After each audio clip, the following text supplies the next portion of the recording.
Hello दोस्तों, आपका स्वागत है अकुल मैक में। और आज हमारे इस प्रोग्राम में जिसका नाम है दिस डे दैट ईयर, हम आपको कुछ चुनिंदा हिस्टोरिक इवेंट्स के बारे में बताते हैं जो आज के दिन घटित हुए हैं। तो ऐसे कौन से इवेंट्स हैं जो आज के दिन घटित हुए हैं, चलिए जानते हैं।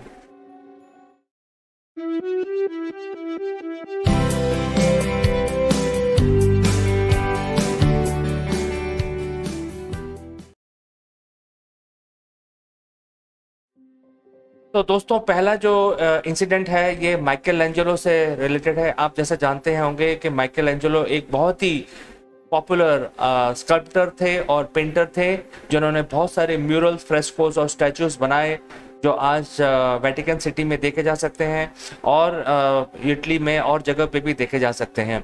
तो उनका एक ही बहुत पॉपुलर एक स्टैचू है जो डेविड के नाम से मशहूर है। और आप जानते हैं, जो डेविड एक कैरेक्टर है बिब्लिकल स्टोरीज में, जिसने एक बहुत बड़े दानव जिसका नाम था गलायत, उसको मार गिराया था। और जो ये डेविड थे, इनकी हाइट सिर्फ 5 फुट थी, ये बहुत ही छोटे थे। तो इस स्टोरी का सारांश ये है कि एक छोटे इंसान ने एक बहुत बड़े दानव को, जो 15-20 फुट ऊंचा था, उसको मार गिराया था। तो इस स्टोरी में ये पता चलता है कि आप, ये जरूरी नहीं है कि आप छोटे हो तो आपके अंदर शक्ति नहीं है, आप बड़े से बड़े आपदा को भी आप पार कर सकते हैं। बहरहाल, जो माइकल एंजेलो ने डेविड की स्टैचू बनाई, इसको उन्होंने पर्पसली इतना बड़ा बनाया है और ये दिखाने के लिए कि जी डेविड हाइट में छोटा था लेकिन उसकी शख्सियत बहुत ही बड़ी थी, उसकी पर्सनालिटी बहुत बड़ी थी। तो ये स्टैचू बहुत ही बड़ी बनाई है और ये सितंबर 8 1504 में आज इसका उद्घाटन हुआ था और ये फ्लोरेंस में है। और ये बहुत ही पॉपुलर है बिकॉज इन्होंने डेविड के एक्सप्रेशंस और हाव भाव बहुत अच्छी तरीके से दिखाए हैं और ये एक मास्टरपीस है माइकल एंजेलो का। ये आज के दिन ही इसका उद्घाटन हुआ था। चलिए आगे बढ़ते हैं। आप सब जानते हैं इब्राहिम लिंकन एक बहुत ही पॉपुलर प्रेसिडेंट रहे हैं यूनाइटेड स्टेट्स के, और इन्होंने अपने देश में स्लेवरी जैसी कुप्रथा को ख़त्म किया। और उसकी वजह से इनको पॉलिटिकली काफ़ी नुकसान भी हुआ और उनके देश में सिविल वॉर हुआ जो 10 साल चला। इब्राहिम लिंकन ने सिविल वॉर को लीड किया और अपने कंट्री को दोबारा यूनाइट किया। आप सब जानते हैं इनके बारे में। ये एक नेशनल हीरो हैं यूनाइटेड स्टेट्स के और बहुत बड़े चेंज लाने वाले, दुनिया में चेंज लाने वाले एक शख्सियत हैं।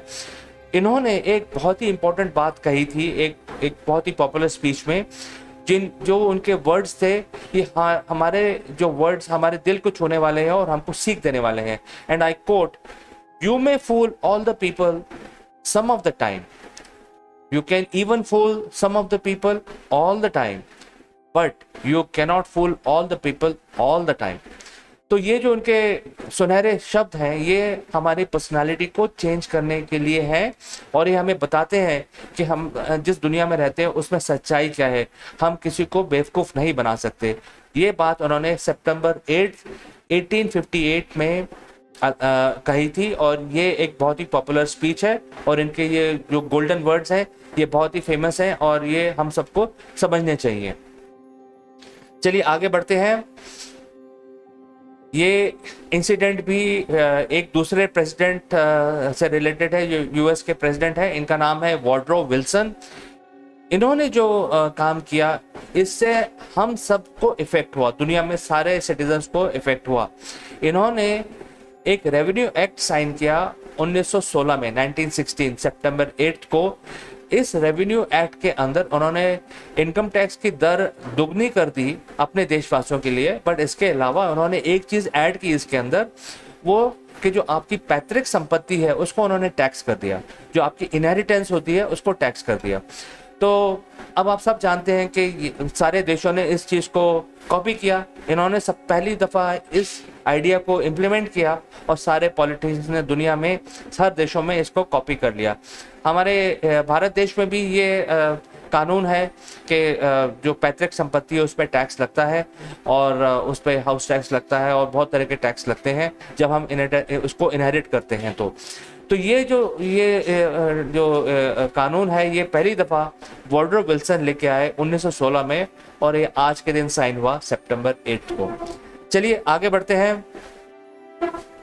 अगर आप मूवीज़ के दीवाने हैं, स्पेशली जो अल्फ्रेड हिचकॉक की जो थ्रिलर मूवीज़ होती थी ये बहुत ही पॉपुलर होती थी। अगर आज भी देखें तो आपके रोंगटे खड़े हो जाएंगे, ऐसी पिक्चरें उन्होंने बनाई, और वो सारी ब्लैक एंड वाइट मूवीज़ होती थी। तो उनकी सिनेमाटोग्राफी बहुत ही परफेक्ट होती थी, उनका कैमरा मूवमेंट, इसके लिए वो बहुत मशहूर थे।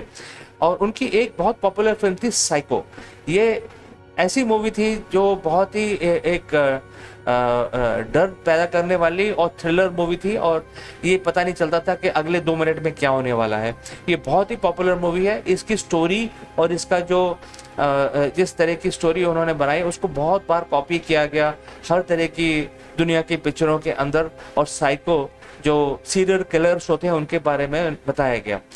इस मूवी में अगर आपने देखी होगी, आई एम श्योर आपने देखी होगी, नॉर्मन बेट्स जो है वो विलन है, वो किलर है, और अपने मोटेल में वो लोगों को मारता है और साथ के एक तालाब में उनको दबा देता है। तो किसी को पता नहीं चलता है और कि वो कैसे करता है, और उसकी स्प्लिट पर्सनालिटी है। ये जो मूवी है ये बहुत ही पॉपुलर है। अगर आप आज भी देखें तो आपके रोंगटे खड़े हो जाएं इस मूवी को देखने के बाद। और ये मूवी ऐसी है जो कल्ट है और ये सदाबहार है, आप कभी भी देख सकते हैं। ये मूवी सितंबर 8, 1960 को सारे यूनाइटेड स्टेट्स में रिलीज की गई थी पहली दफ़ा, और ये जो साइको जो फीवर है वो आज ही स्टार्ट हुआ था। चलिए आगे बढ़ते हैं। अब ये हमारे इंडिया से रिलेटेड है। हमारे सबके चहेते hero, cricketing legend mister Rahul Dravid, आज के दिन उनको इंटरनेशनल क्रिकेट काउंसिल ने 2004 में सितंबर 8 को क्रिकेटर ऑफ द ईयर का अवार्ड दिया था। आप जानते होंगे राहुल द्रविड़ एक वॉल के नाम से भी जाने जाते हैं। इनका निकनेम है द वॉल, क्योंकि ये आउट करना इनको बहुत मुश्किल होता है। जब ये क्रीज पे खड़े होते हैं तो किसी भी तरीके की बॉल को वो झेल सकते हैं, और इंडिया के लिए उन्होंने बहुत सारे रन बनाए। अब राहुल द्रविड़ अपने दूसरे पड़ाव पे हैं अपनी लाइफ के, और बीसीसीआई में एक बहुत बड़े उम्दा पद पे ये स्थापित है, और ये क्रिकेट को बहुत आगे बढ़ाना चाहते हैं। तो हम राहुल द्रविड़ को विश करते हैं, all the best Rahul Dravid. आज के दिन 2004 में आपको क्रिकेटर ऑफ द ईयर का अवार्ड मिला, इसके लिए बहुत बहुत शुभकामनाएं। और अपने दर्शकों से भी बोलते हैं कि आज का दिन वो राहुल द्रविड़ को विश करें, क्योंकि उनके लिए एक बड़ा दिन है। तो दोस्तों आज के दिन ये कुछ खास घटनाएं घटी जिससे हमारे विश्व में बदलाव आए और कुछ हमें सीखने को मिला। तो देखने के लिए बहुत बहुत धन्यवाद। मैं आपसे कल फिर मिलूंगा इसी प्रोग्राम में दिस डे दैट ईयर। तब तक के लिए बता चाहता हूँ, नमस्कार।